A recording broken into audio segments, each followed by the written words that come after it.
കേരളത്തിൽ കുറേ അധികം ആരാധകർ മെസ്സിക്ക് വേണ്ടി കാത്തിരിക്കുകയായിരുന്നു. പ്രത്യേകിച്ച് കാൽപന്ത് കളിക്കാരുടെ ദൈവം എന്നൊക്കെ പറയുന്ന ഈ മെസ്സി ഇവിടെ വരും. അതിനിടയിൽ ചില പ്രേക്ഷകരെ കമൻറ്റ് ബോക്സിൽ ചോദിക്കുന്നു, കുട്ടികളുടെ ഫീസ് കൊടുക്കാൻ പോലും പൈസ ഇല്ലാത്ത ഒരു നാട്ടിൽ ഈ 120-200 കോടിയെ കൊടുത്തിട്ട് മെസ്സിയെ പോലുള്ള ആൾക്കാരെ കൊണ്ടുവരേണ്ട ആവശ്യമുണ്ടോ എന്ന്. അത് മറ്റൊരു കാര്യം. എന്തായാലും നമുക്കൊപ്പം സലീം മാലിക് കൂടെ ചേരുകയാണ്. സലീം, കൂടുതൽ വിവരങ്ങൾ. എസ്കെൻ, ഈ അർജന്റീന ടീമിൻ്റെ കേരള സന്ദർശനവുമായി ബന്ധപ്പെട്ട് അതിൻ്റെ നാൾ വഴികൾ നമ്മളൊന്ന് പരിശോധിച്ചാൽ ഈ ആദ്യഘട്ടത്തിൽ ഈ അർജന്റീനയ്ക്ക് കേരളത്തിലുള്ള ക്രൈസ് അത് അർജന്റീനയുടെ ഫുട്ബോൾ അസോസിയേഷനും അർജന്റീന ടീം അംഗങ്ങൾക്ക് പോലും ബോധ്യപ്പെടുന്നത് വേൾഡ് കപ്പ് സമയത്താണ്. കേരളത്തിൽ നിന്ന് മറ്റൊരു സ്ഥലത്തു നിന്നും കിട്ടാത്ത അത്രയും വലിയ ജനപിന്തുണ സമൂഹ മാധ്യമങ്ങളിലൂടെ കേരളത്തിൽ നിന്ന് ലഭിച്ചു എന്ന് അവരുടെ താരങ്ങൾ പോലും നേരിട്ടറിഞ്ഞതാണ്. അതിന് പിന്നാലെ തന്നെ കേരളത്തിലേക്ക് എത്തണമെന്ന് അവരിൽ ചില താരങ്ങൾ പോലും ആഗ്രഹം പ്രകടിപ്പിച്ചതാണ്.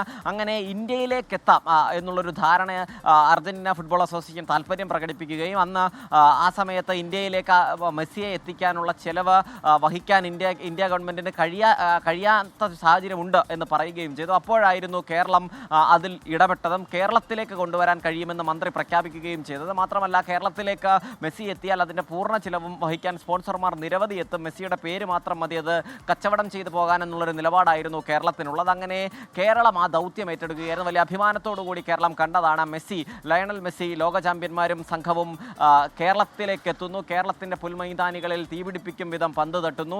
2 മത്സരങ്ങളടക്കം 7 ദിവസം അവർ കേരളത്തിൽ ചിലവഴിക്കുന്നു എന്ന് പിന്നീട് മന്ത്രി തന്നെ പലകുറിയായി അതിൻ്റെ നടപടിക്രമങ്ങളുമായി ബന്ധപ്പെട്ട് മുന്നോട്ട് പോയി. പിന്നീട് മാഡ്രിഡിൽ മന്ത്രി നേരിട്ടെത്തി അർജന്റീന ഫുട്ബോൾ അസോസിയേഷൻ്റെ പ്രതിനിധികളുമായി സംസാരിച്ചു, അവരുമായുള്ള ധാരണയുണ്ടാക്കി. അതിനുശേഷം കേരളത്തിലേക്ക് അവരുടെ പ്രതിനിധികൾ എത്തുകയും അതുമായി ബന്ധപ്പെട്ട സ്ഥലവും തീയതിയും ഉൾപ്പെടെ നൽകാമെന്ന് അറിയിക്കുകയും ചെയ്തു. പിന്നീട് മന്ത്രി തന്നെ ഒക്ടോബർ 25-ന് മെസ്സി കേരളത്തിലെത്തുകയും ഒരാഴ്ചക്കാലം ഇവിടെ താമസിക്കുകയും ഒപ്പം കുട്ടികളുമായുള്ളൊരു സംവാദ സെഷൻ ഉൾപ്പെടെ ഒരുപക്ഷെ ഉണ്ടായേക്കുമെന്നും മന്ത്രി കുട്ടികളോടായി മറ്റൊരു സംവാദ സെഷനിൽ വെച്ച് പ്രഖ്യാപിക്കുകയും ചെയ്തതാണ്. പക്ഷേ അതിനുശേഷവും മന്ത്രി അതിൻ്റെ പിറ്റേ ദിവസം മുതൽ അതുമായി ബന്ധപ്പെട്ട അപ്ഡേഷൻസ് ചോദിക്കുമ്പോൾ അത് കുട്ടികളെ ആവേശപ്പെടുത്താൻ വേണ്ടി പറഞ്ഞതാണ്. പക്ഷേ ഡേറ്റിൽ തീരുമാനമായിട്ടില്ല, ഉടൻ എത്തും എന്ന് പറയുകയും ചെയ്തു. സെപ്റ്റംബർ ഒക്ടോബർ മാസത്തിനിടയിൽ കേരളത്തിലേക്ക് എത്തുമെന്നും മന്ത്രി പറയുന്ന സാഹചര്യമുണ്ടായി. അതിന് പിന്നാലെയാണ് വീണ്ടും അതുമായി ബന്ധപ്പെട്ട് മന്ത്രി ഇതിൽ നിന്നുള്ള ഈ ഉറപ്പിൽ നിന്ന് പിറകിലേക്ക് പോകുന്നത്. അതിന് പിന്നാലെ ഈ കരാറാവുകയും 3 സ്പോൺസർമാരുണ്ടായിരുന്നതിൽ നിന്ന് 2 സ്പോൺസർമാരെ ഒഴിവാക്കി പൂർണ്ണമായും റിപ്പോർട്ടർ TV തന്നെ അതിൻ്റെ സ്പോൺസർഷിപ്പിലേക്ക് എത്തുകയും ചെയ്തത്. അതിൻ്റെ ടിക്കറ്റ് കച്ചവടം ഉൾപ്പെടെ ഗോൾഡ് മർച്ചൻ്റ് അസോസിയേഷൻ്റെ ഭാഗമായി നടത്താമെന്നുള്ളൊരു ധാരണ ആദ്യം ഉണ്ടായിരുന്നെങ്കിലും അതെല്ലാം റിപ്പോർട്ടർ TV തന്നെ സ്വയം ഏറ്റെടുത്ത് പിന്നീട് അങ്ങോട്ട് തന്നെ അവകാശവാദം അറിയിച്ചെത്തിയതാണ് എന്നുള്ളതാണ് സർക്കാർ പറയുന്നത്. അങ്ങനെ അതുമായി ബന്ധപ്പെട്ട് മുന്നോട്ട് പോവുകയായിരുന്നു. ഈ കരാർ ഒപ്പിട്ടാൽ അതിൻ്റെ ആദ്യഘട്ട തുക 45 ദിവസത്തിനകം നൽകണം, ബാക്കി പിന്നീട് നൽകണം എന്നുള്ളതായിരുന്നു ധാരണ.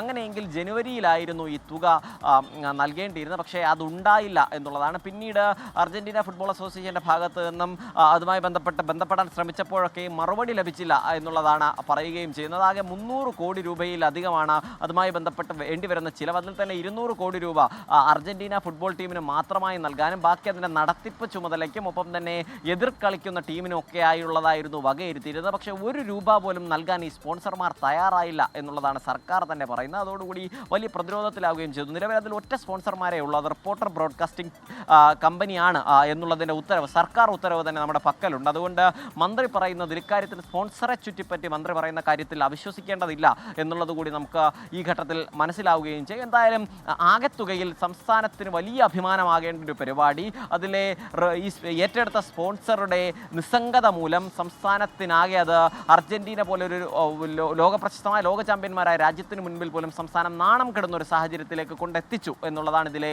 ആകെത്തുക. SKN.